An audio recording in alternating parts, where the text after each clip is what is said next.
Assalamualaikum warahmatullahi wabarakatuh. Salam Pancasila. Halo semuanya, apa kabar kalian hari ini? Semoga kita semua dalam keadaan sehat walafiat, tiada kurang suatu apa. Nah, kali ini sobat, kita akan belajar pada bab yang keempat, yaitu menjaga dan melestarikan tradisi, kearifan lokal serta budaya dalam masyarakat global. Sub pokok bahasan yang akan kita pelajari kali ini adalah tentang komitmen menjaga dan melestarikan tradisi, kearifan lokal, serta budaya Indonesia dalam masyarakat global. Setelah mempelajari materi ini, peserta didik diharapkan mampu menunjukkan sikap tanggung jawab dan aktif sebagai komitmen menjaga serta melestarikan tradisi, kearifan lokal, dan budaya Indonesia.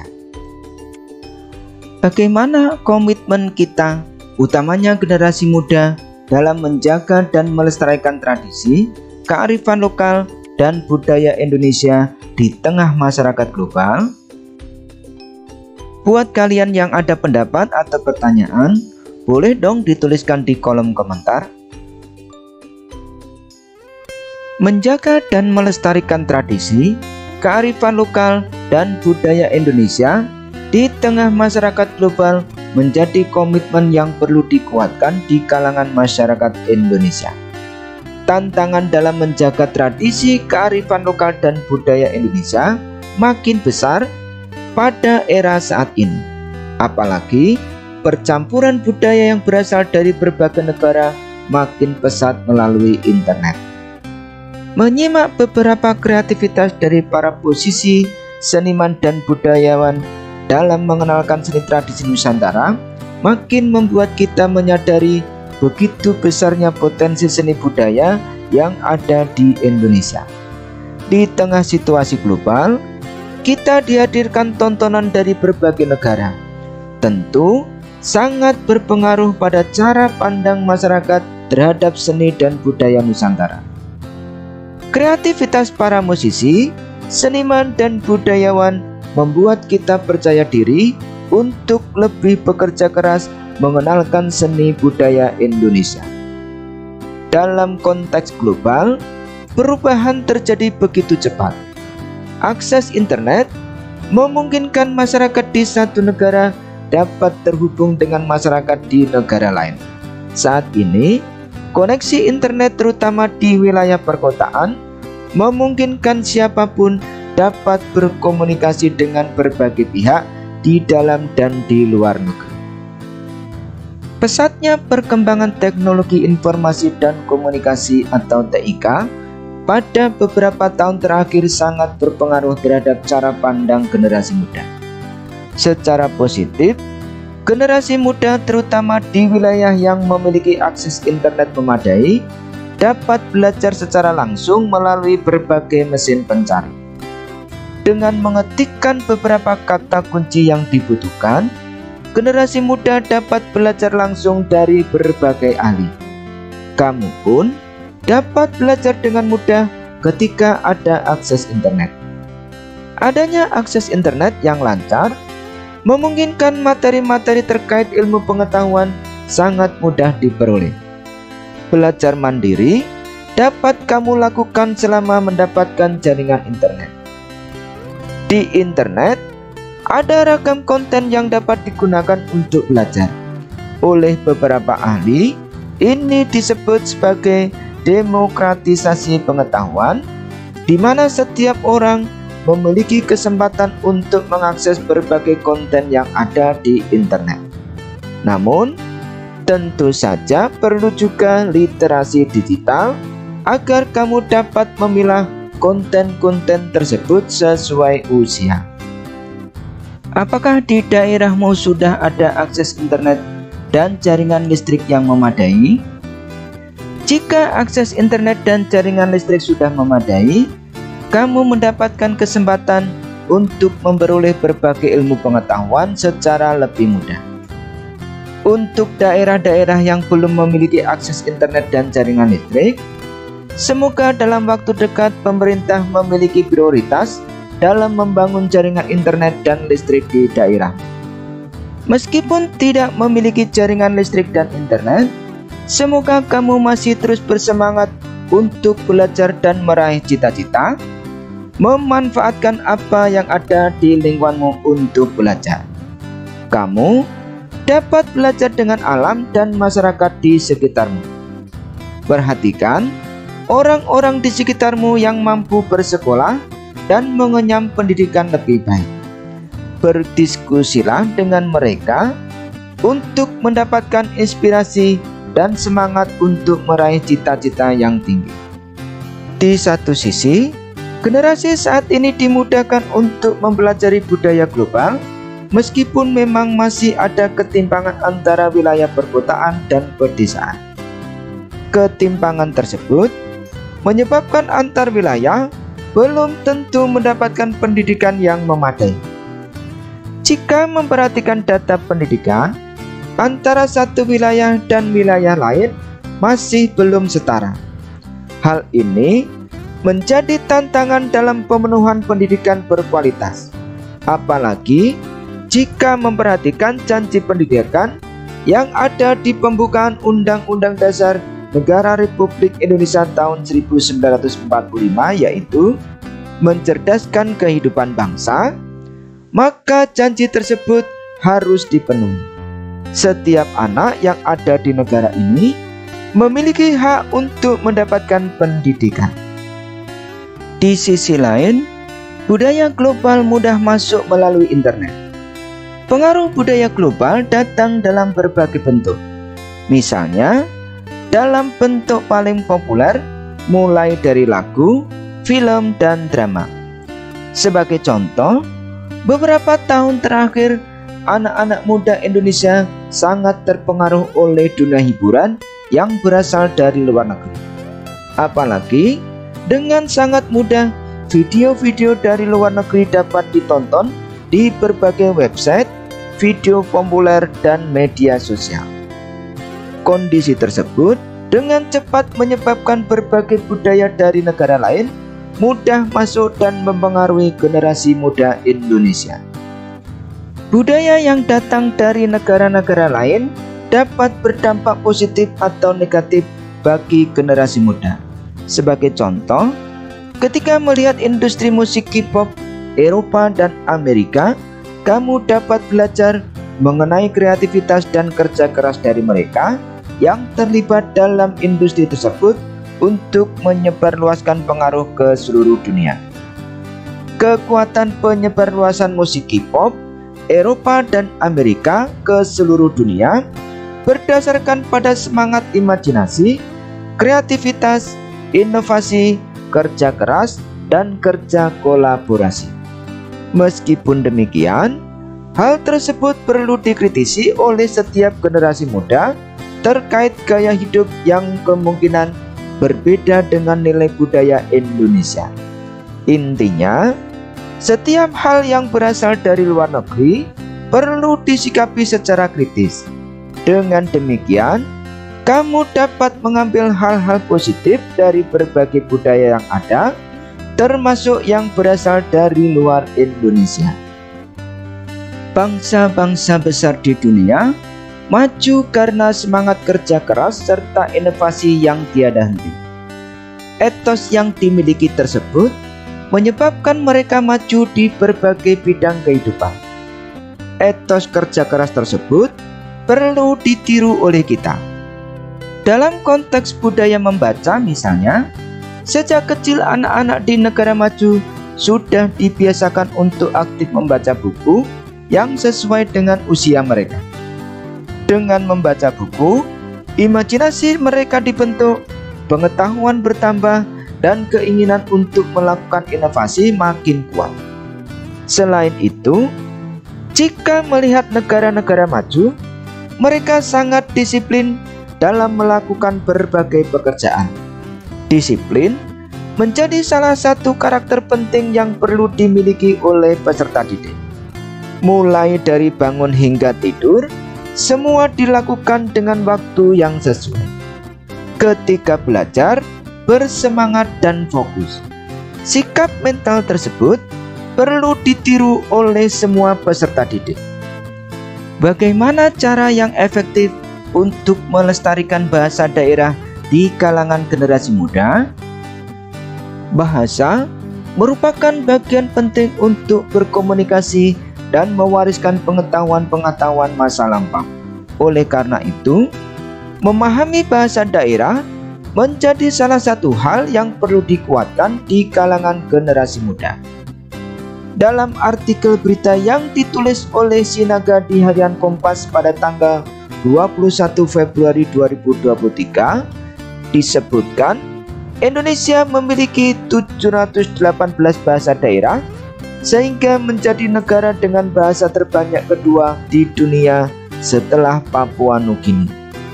Meskipun demikian, banyak bahasa mengalami kemunduran, kritis, bahkan terancam punah karena jumlah penuturnya makin berkurang. Kelestarian bahasa ibu atau bahasa daerah memang sangat bergantung pada masyarakat yang menuturkannya dalam kehidupan sehari-hari. Di perkotaan misalnya, terdapat fenomena percampuran bahasa Indonesia dengan bahasa Inggris. Dalam komunikasi sehari-hari, di beberapa wilayah perkotaan, banyak anak muda lebih senang berbahasa campur, yaitu bahasa Indonesia dan bahasa Inggris. Hal tersebut menjadi tantangan dalam pelestarian bahasa daerah. Tidak mudah untuk menjaga dan melestarikan tradisi, kearifan lokal dan budaya Indonesia dalam masyarakat global. Beragam informasi yang masuk menyebabkan tradisi, kearifan lokal dan budaya Indonesia makin mudah dilupakan ketika tidak ada komitmen untuk menjaga atau mempertahankannya. Informasi yang terdapat di artikel tersebut menjadi contoh beberapa pihak yang dengan ketekunan dan kesungguhan menjaga tradisi, kearifan lokal dan budaya Indonesia meskipun menghadapi berbagai tantangan. Keseriusan untuk menjaga tradisi, kearifan lokal dan budaya Indonesia dapat dimulai dari keluarga. Di artikel tersebut misalnya dicontohkan tentang keluarga yang berupaya berkomunikasi dalam bahasa daerah. Apakah kamu dapat berbicara dalam bahasa daerah? Apakah antar anggota keluarga masih menggunakan bahasa daerah dalam komunikasi sehari-hari, bahkan di lingkungan sekolah dan masyarakat? Tidak hanya bahasa, tetapi juga terkait dengan seni, musik, filosofi kehidupan, dan berbagai aspek lain dalam tradisi, kearifan lokal dan budaya Indonesia perlu dijaga dan dilestarikan.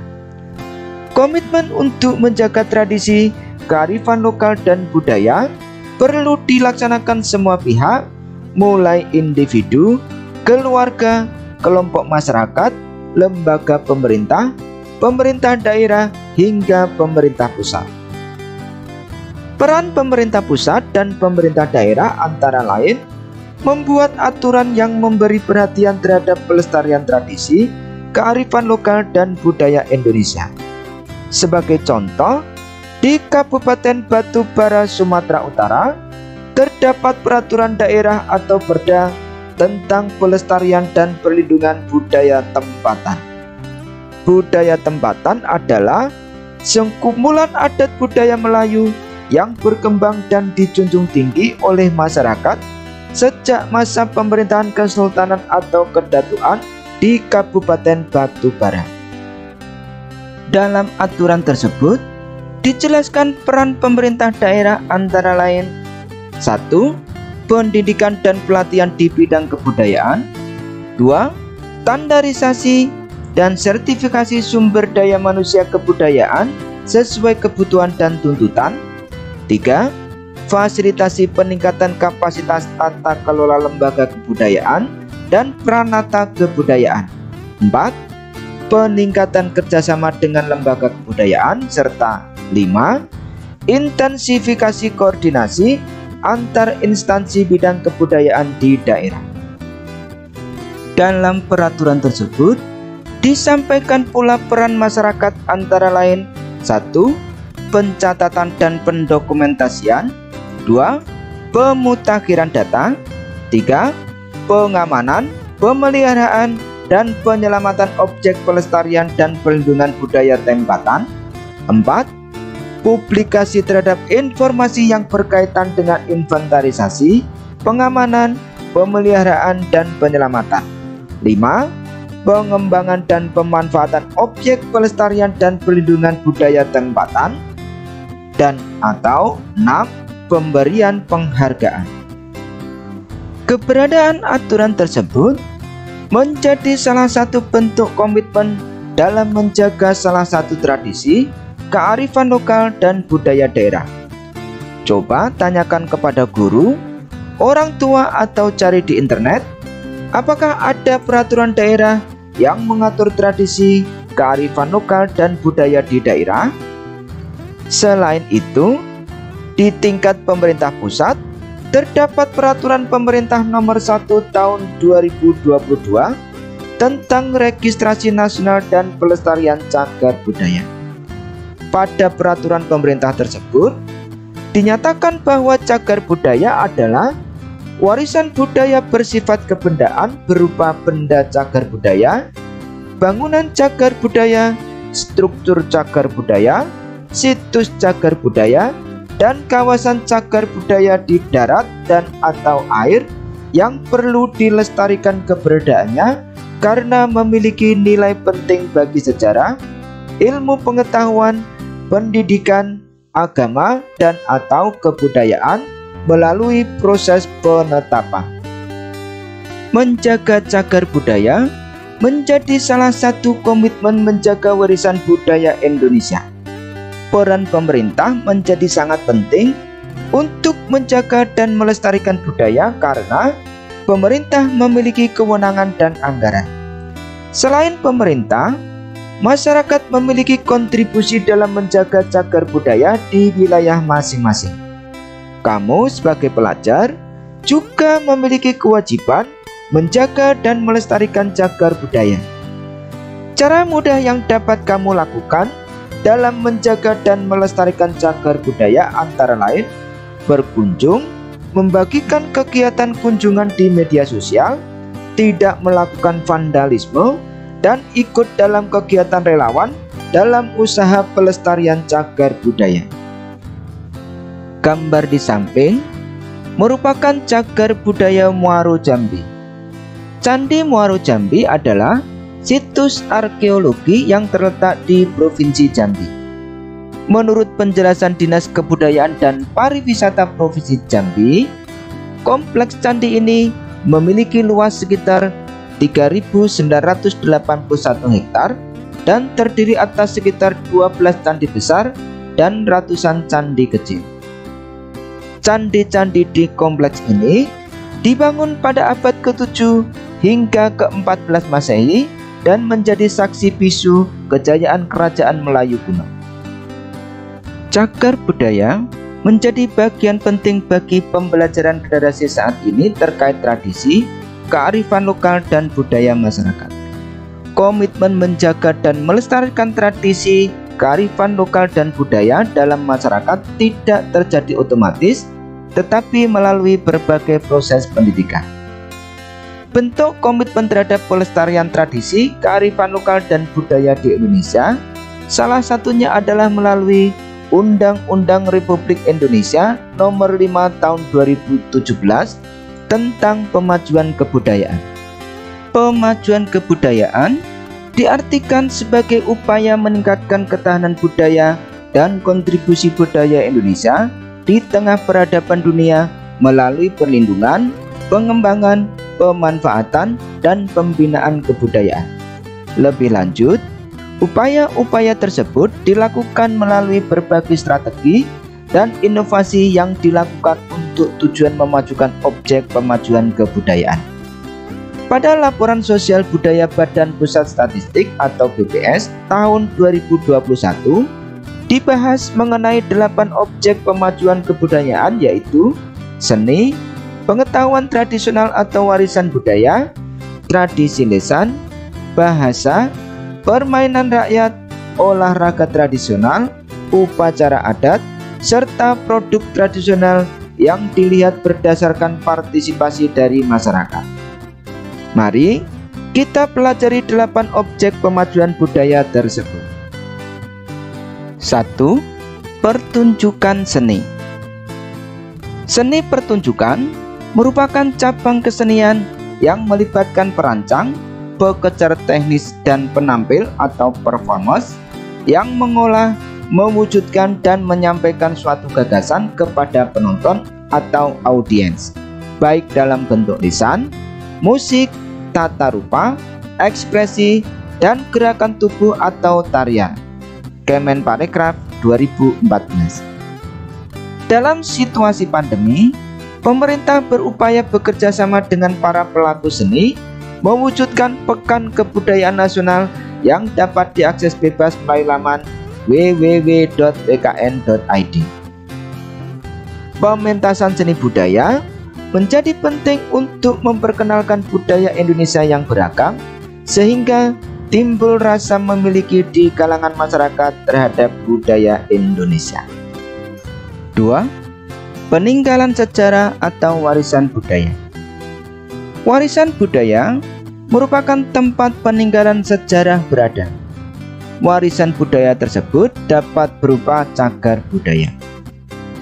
Warisan budaya ini perlu dilestarikan karena memiliki nilai penting terkait sejarah, ilmu pengetahuan, pendidikan, agama, dan kebudayaan. Masyarakat pun mendatangi cagar budaya baik untuk rekreasi ataupun mempelajari budaya masa lalu. Di situasi pandemi, ketika masyarakat tidak dapat berkunjung secara langsung, pemerintah mengadakan kunjungan virtual. Beberapa dapat diakses melalui website seperti layanan virtual Borobudur, borobudurvirtual.id, virtual tour Museum Manusia Purba Sangiran, kebudayaan.kemdikbud.go.id /virtualmuseum/sangiran_id/index.html dan Museum Nasional Virtual Tour. 3. Tradisi lisan. Tradisi lisan dapat diartikan sebagai tuturan yang diwariskan secara turun-temurun oleh masyarakat, antara lain sejarah lisan, dongeng, rapalan, pantun, dan cerita rakyat. Selain itu, cerita rakyat atau dongeng yang dimaksud tidak hanya terbatas pada buku yang tercetak, bisa juga cerita rakyat atau dongeng yang belum tercetak yang diwariskan turun-temurun secara lisan. 4. Bahasa. Bahasa merupakan media komunikasi antar manusia, baik berbentuk lisan, tulisan maupun isyarat. Di Indonesia terdapat ragam bahasa daerah. Berdasarkan data BPS, pada tahun 2021, lebih dari separuh penduduk berumur 5 tahun ke atas menggunakan bahasa daerah, baik di rumah sebesar 73,07% maupun dalam pergaulan sebesar 60,57%. 5. Olahraga tradisional. Ada ragam olahraga tradisional di Indonesia, antara lain pencak silat, balap sapi atau kerbau atau kuda, sepak takraw, dan olahraga dayung. Berdasarkan jenisnya, menurut data BPS pada tahun 2021, olahraga tradisional yang paling banyak diminati oleh penduduk berumur 5 tahun ke atas adalah pencak silat dengan presentasi sekitar 0,72%. 6. Permainan tradisional. Permainan tradisional di Indonesia ada begitu banyak. Beberapa permainan yang digemari anak-anak seperti gobak sodor, petak umpet, kelereng, layang-layang, tarik tambang, panjat pinang, gasing, petang umpet, bola bekel, lompat karet, dan lain sebagainya. Coba sebutkan, apakah ada permainan tradisional yang ada di daerahmu atau yang masih kamu mainkan? 7. Produk tradisional. Indonesia memiliki beragam produk tradisional yang mencakup kerajinan tradisional, busana daerah atau tradisional, metode penyihatan tradisional, dan obat tradisional. Salah satu yang banyak digunakan oleh masyarakat adalah jamu. Menurut laporan Kementerian Perdagangan, jamu merupakan obat tradisional Indonesia yang telah menjadi bagian dari budaya masyarakat Indonesia. Dengan minum jamu, diharapkan dapat menjaga kesehatan, kebugaran, dan merawat kecantikan. Selain itu, herba tradisional pun makin banyak menjadi salah satu pilihan masyarakat. 8. Upacara adat. Upacara adat bersifat sakral dan mengandung nilai moral dalam tingkat rangkaian kegiatannya. Beberapa contoh upacara adat yaitu ngaben, grebeg maulud, seren tahun, botonan, dan bakar batu. Jika memperhatikan hal tersebut, terlihat bahwa Indonesia memiliki kekayaan budaya yang luar biasa. Namun, nampak juga bahwa kekayaan tersebut belum dijadikan potensi unggulan dari bangsa ini. Bahkan dalam beberapa tahun ini, generasi muda lebih mengenal budaya bangsa-bangsa lain di dunia. Dari segi kuliner misalnya, negara-negara lain di dunia memanfaatkan kuliner yang dimiliki sebagai bagian dari diplomasi budaya. Bagi yang tinggal di wilayah perkotaan, coba sekali-kali kamu observasi. Di mal atau tempat perbelanjaan, ada berapa kuliner yang berasal dari negara lain? Ada kuliner dari Jepang, Korea Selatan, Malaysia, Thailand, Vietnam, Amerika Serikat, Italia, Inggris, dan negara-negara lain. Lalu, coba perhatikan ada berapa kuliner yang berasal dari negeri sendiri. Coba bandingkan antara kuliner dari Indonesia dan dari negara lain. Sejak tahun 2018, Kementerian Pariwisata Indonesia membuat program gastrodiplomasi dengan judul Co-Branding Diaspora Restoran Indonesia. Pada tahun 2019, Kementerian Pariwisata membuat 3 strategi. Pertama, menetapkan national food yang sudah populer di media massa dunia. Rendang, nasi goreng, dan sate serta soto dan gado-gado misalnya menjadi national foods. Kedua, menetapkan destinasi wisata kuliner berdasarkan UNWTO seperti Bali, Joglo Semar, dan Bandung. Ketiga, melakukan co-branding atau merek bersama dengan restoran Indonesia diaspora di mancanegara. Ini yang kita lakukan saat ini dengan merangkul 100 restoran Indonesia diaspora di mancanegara.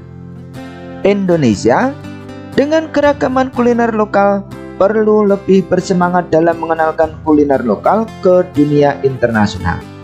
Siapa tahu di antara kalian ada yang memiliki semangat untuk mengenalkan kuliner Indonesia agar lebih dikenal oleh dunia internasional. Lalu, kira-kira apa yang perlu dilakukan untuk mewujudkan hal tersebut? Bagaimana sobat? Apakah kalian sudah memperoleh pengetahuan baru dan pengalaman belajar seputar komitmen menjaga dan melestarikan tradisi, kearifan lokal serta budaya Indonesia dalam masyarakat global di video kali ini? Semoga saja penjelasan dalam video kali ini bermanfaat buat kalian. Jangan lupa bagikan linknya ke teman-temanmu yang ada di sosial media juga ya. Buat yang sudah menonton dari awal, boleh dong untuk memberikan like, comment, share, dan subscribe buat channel kita ini.